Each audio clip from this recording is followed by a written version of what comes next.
요즘 아파트 지하주차장에 고급차가 늘어나고 있습니다. 여러분 살고 있는 곳은 어떠신지요? 최근 집값도 오르고 주식도 오르고 코인도 오르는데요.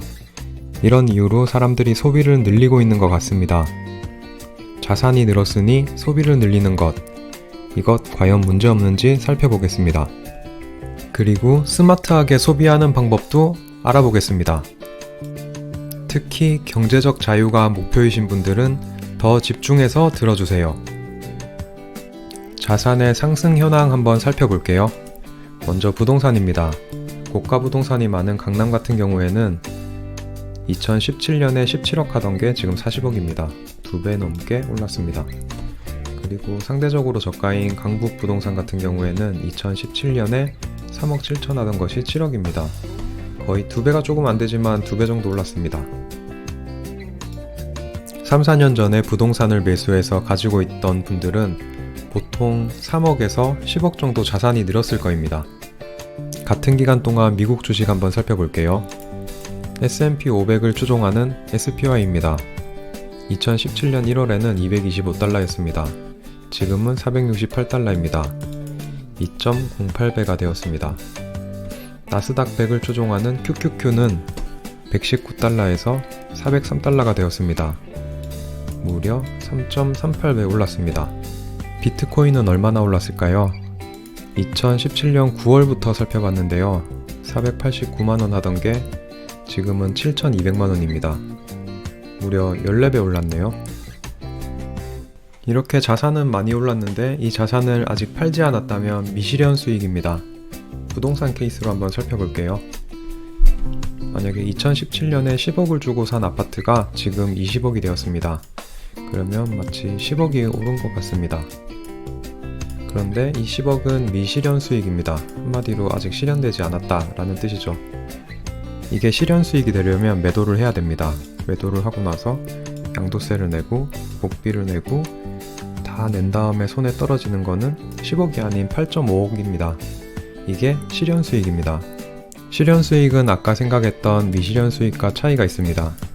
아까는 10억인 줄 알았는데 지금은 8억 5,500입니다. 1억 4,500이나 차이가 있습니다.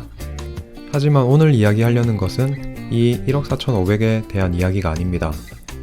이렇게 아파트 가격이 올라서 미실현 수익이 생겼을 때 이것을 우리가 어떻게 생각하는지 마음 자세에 대한 내용입니다. 먼저 미실현 수익도 수익이라고 생각하는 것에 대한 위험성을 말씀드리려고 합니다. 아까 말씀드린 예시처럼 아파트 값이 올랐으니까 벤츠를 삽니다. 그래서 지하주차장에 점점 벤츠가 늘고 BMW가 늘어만 갑니다. 아직 팔진 않았지만 내가 가진 집이 한 5억 올랐으니까 1억 정도는 차를 사야 될 것 같습니다.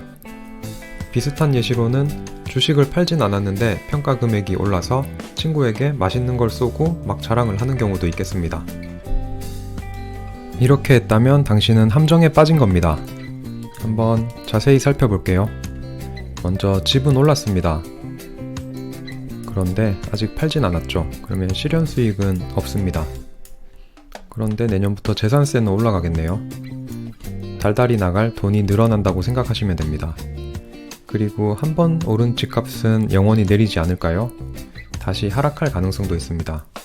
소비는 늘렸지만 다시 집값이 하락해서 제자리로 돌아온다면 그 소비는 무엇을 위한 소비였을까요? 그리고 집값이 오른다고 월급이 오르진 않습니다. 월급은 그대로입니다. 그럼 대체 어디서 그 돈이 나가는 걸까요? 이렇게 차를 구매한 비용이 발생할 텐데 이 비용은 경제적 자유를 생각하시는 분들이라면 시드머니를 모으는 돈이 차로 나간 겁니다. 구매 비용만 발생했을까요? 저렇게 좋은 차를 사면 자동차세도 올라갑니다. 보험비도 올라가죠. 유지비도 올라가죠. 만약에 고급류를 넣는 차량이라면 매달 드는 기름값도 올라갑니다. 이 상황을 종합해보면 월급은 그대로고 재산세는 올라가고 자동차세, 보험비, 유지비, 고급류 다 올라갑니다. 들어오는 돈은 없는데 나가는 돈만 늘어납니다. 이렇게 되면 경제적 자유는 멀어집니다. 경제적 자유가 목표라면 저렇게 고급차를 사시면 안 됩니다. 이렇게 사는 대신 이런 데 투자해야 됩니다. 생기는 돈을 전부 다 S&P 500이나 나스닥, 비트코인, 갭투자 이런 식으로 투자를 하셔서 시드를 늘려야 됩니다. 소비는 줄이고 시드를 늘리는 것, 그것이 경제적 자유에 다가가는 방법입니다. 생각을 이렇게 하셔야 됩니다. 차량을 사는데 만약에 5천만 원을 쓴다고 가정해 보겠습니다. 지금의 5천만 원은 4년 뒤에 5천만 원이 아닙니다. S&P 500을 보면 1억, 나스닥 100을 보면 4억입니다.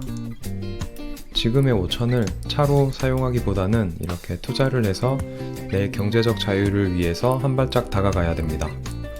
제 경우를 말씀드리겠습니다. 저는 2017년까지 가지 않아도 됩니다. 2021년 6월 제가 퇴사한 시점입니다. 이때는 주식에 들어가 있던 돈이 13.7억이었습니다. 그런데 2021년 11월 17.3억이 됐습니다. 무려 3.6억이 늘었습니다. 하지만 저는 이렇게 평가액이 늘었다고 소비를 늘리진 않았습니다. 제 용돈은 항상 똑같고 그리고 생활비도 똑같습니다. 그리고 이렇게 올라간 3.6억 정도는 작년에 있었던 코로나 빔을 만난다면 그냥 한 방에 녹아 없어집니다. 작년을 한번 볼까요? 여기서 여기까지 내리는데 40%가 넘게 내렸습니다. 제 지금 잔고에서 40%가 내린다면 한 6억 정도가 내려갑니다.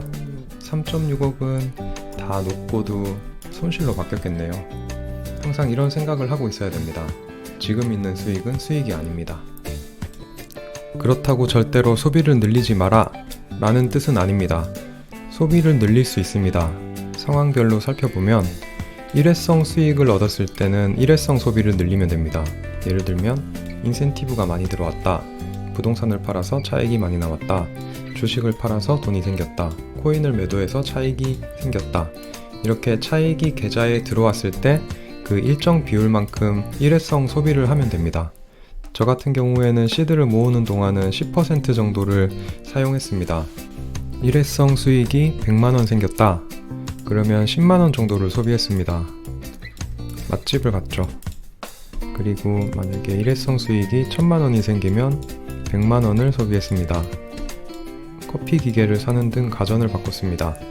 이런 식으로 일정 비율을 사용했습니다.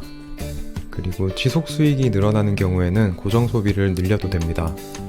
연봉이 상승하거나 배당금이 오르거나 부동산 투자를 하고 있다면 월세 수입이 상승하는 경우가 있겠습니다. 이럴 때는 올라간 돈에 맞춰서 용돈을 늘리거나 생활비를 늘려도 됩니다. 제 케이스를 좀 설명드리겠습니다. 저 같은 경우에는 일회성 수익은 10%를 소비했습니다. 이때는 경제적 자유를 위해서 시드머니를 만들 때인데 이때는 10%였지만 파이어족이 된 지금은 30% 이 정도를 소비합니다. 지속 수익 같은 경우에는 저는 배당금 상승밖에 없습니다. 만약에 배당금이 계속 상승해서 지금의 생활비를 뛰어넘게 되면 저는 용돈을 늘릴 생각입니다. 늘어나는 배당금은 모두 사용할 생각입니다. 요약하면서 끝내겠습니다. 첫 번째는 부동산 가격 올랐다고 차 바꾸지 않기입니다. 부동산뿐만 아니라 코인이나 주식도 아직까지 현금화하지 않았다면 수익이 아닙니다. 그걸로 기분 냈다가 기분이 망가질 수 있습니다. 두 번째는 일회성 수익은 일회성으로 소비하자입니다. 대신 전부 다 하는 게 아니라 비율을 정해놓고 소비하시길 바랍니다. 세 번째는 지속 수익이 증가하면 고정 지출을 늘려도 괜찮습니다. 세 가지 기억하면서 오늘 마무리하겠습니다. 경제적 자유에서 만나요. 안녕.